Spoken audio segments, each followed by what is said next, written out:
blessed with men, safe and alive. Mary smiled, and just as swiftly smoothed her features back into anonymous solemnity. Everyone in the church was trying not to stare at Adelia and her baby, and failing miserably. She was too much her father's child to care what Nantucketers said or thought about her life. She was probably looking forward to the struggle. She had, after all, chosen to wear red today. "A pretty enough little thing," Jenny Baldwin was saying, her eye on Sarah Duarte, who was wandering wide-eyed through the forest of adult legs filling Joe Duarte's living room. "Though rather small. But then, she is illegitimate, and I always find that babies born out of wedlock are not robust, don't you? And where did she get that red hair?" she continued, not waiting for Mary's response. "Not from the Duartes, certainly." "Agnes's hair was auburn," Mary said, recalling Adelia's mother. "Was it?" Jenny said vaguely. "She died before my time, I'm afraid. Too bad. If she'd lived, perhaps Adelia wouldn't have been quite so unrestrained. But a girl raised as she was—" She clicked her tongue in mock sympathy and raised one eyebrow in the general direction of the red dress. She was the sort of woman who'd learned to click her tongue before she'd learned to form sentences. "Of course, Tom and I were always ready to do anything we could for her." "If you'll excuse me, Mrs. Baldwin," Mary said, her own black brows lowering. "I'd like to talk to Dell, and I haven't much time before I'm due back at the station. You understand."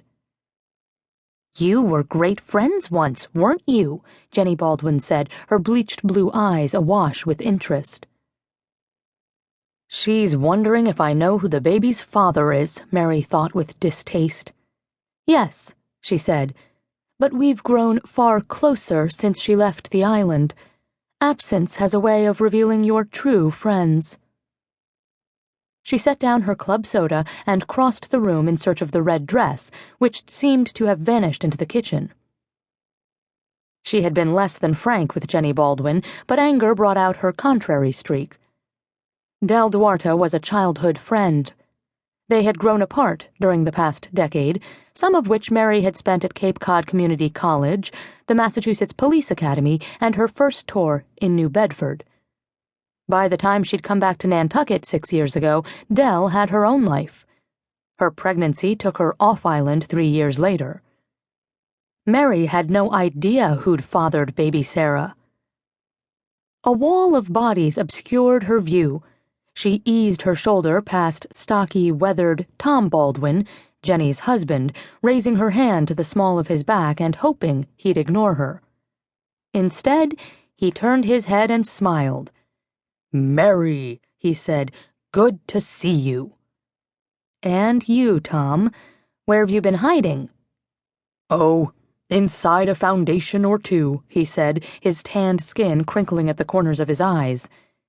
He'd made more money than most during the recent development boom, and from the look of the signs around town announcing his current projects, he'd plowed the profits back into his business. Mary doubted he'd been inside a concrete cellar for years. "I hope no one commits a crime today," he said, glancing over at her father, the police chief, who stood surrounded by a knot of Joe Duarte's older friends.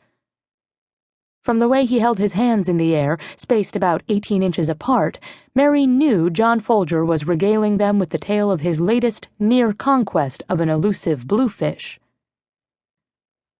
"With Nantucket's finest trapped in this room, they'd get clean away with it."